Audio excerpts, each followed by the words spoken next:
surprise ever once. Ever once. It's truly fall. We decided we were going to play in the kitchen today because I had an extra day off, so why not? You want to make some soft, chewy caramels? All right, hang on. All right, babies, get your things together first. 2 sticks of unsalted butter, 2 cans of evaporated milk. You are going to need a candy thermometer, 4 cups of sugar. Shut up, it's candy. 2 cups of corn syrup. It's the only thing I wasn't real happy about, but it is what it is. We're going to go to the stove. All right, so it basically says, sorry, let's go. Woo, there we go.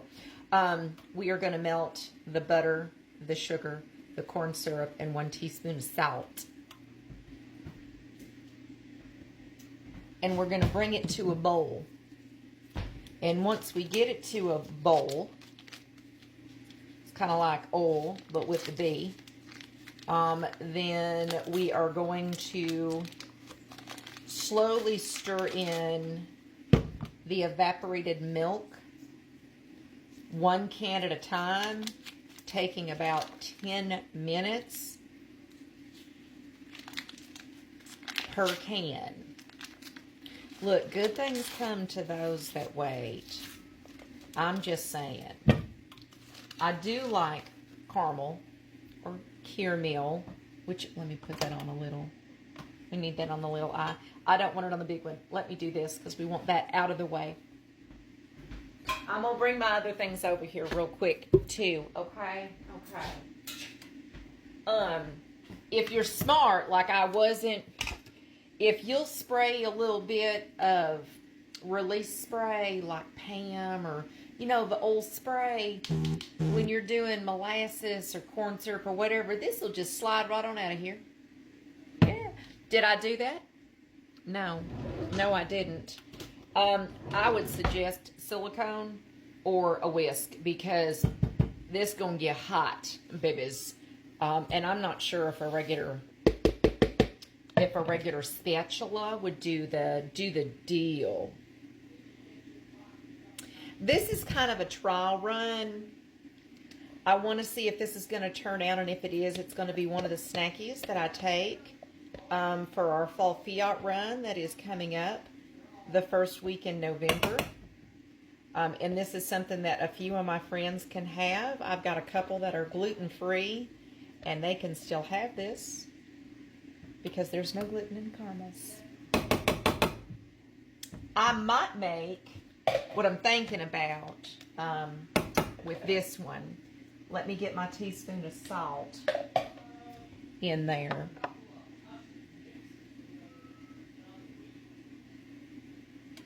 Yeah, I'm going to say that's about a teaspoon. You don't believe me? Hang on.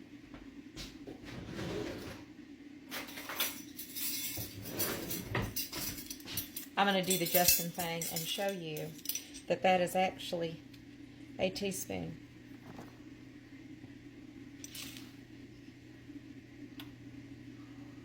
I missed. Uh-oh. I'm pretty good about measuring by eyesight. And that's an easy way to do it, is do what you think it is and then use a measuring spoon and see how close you were. You might be surprised. We're going to do a whole lot of hurry up and wait, so come on back. All right, we are up to a full rolling bowl. So we are at 453. We are going to start adding the first can of milk. That will take 10 minutes to get it all incorporated.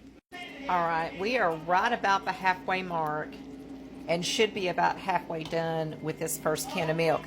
Now I'm going to show y'all something because the recipe did not tell me this. I have that on like a 2. It's pretty low. You need to be careful. When you add milk, it's going to bubble up. See what it just did?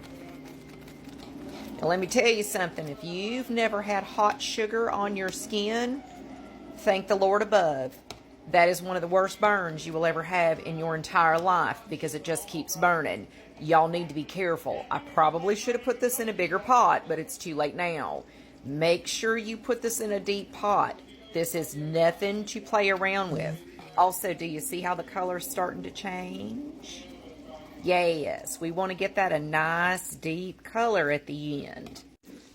All right, we've got both cans of milk in there, 40 seconds to spare.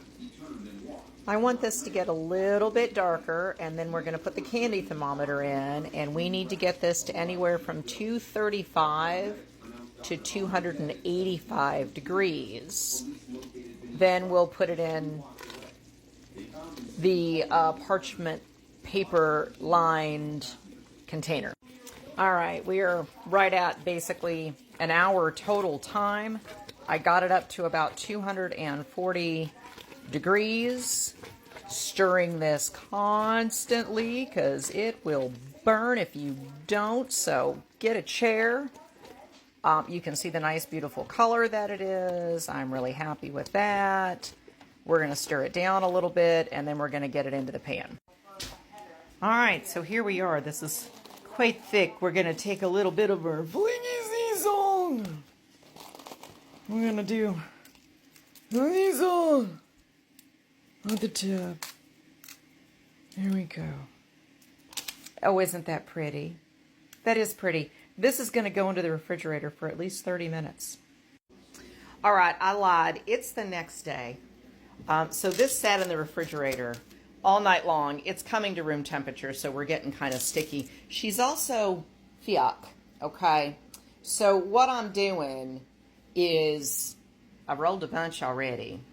I'm taking parchment paper, and I've cut a bunch in squares. I'm going to cut a slice, turn it over, and slice it in half. So I'm going to turn you around. Let's see what I'm doing. All right, now you can see me. We're going to do just one of these because we only have a few minutes left. Don't you come up here. Don't you dare.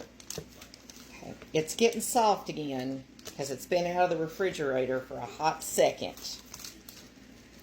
Okay, we're going to roll it over, and then I'm going to cut it in half because these are real thick. And this is super rich.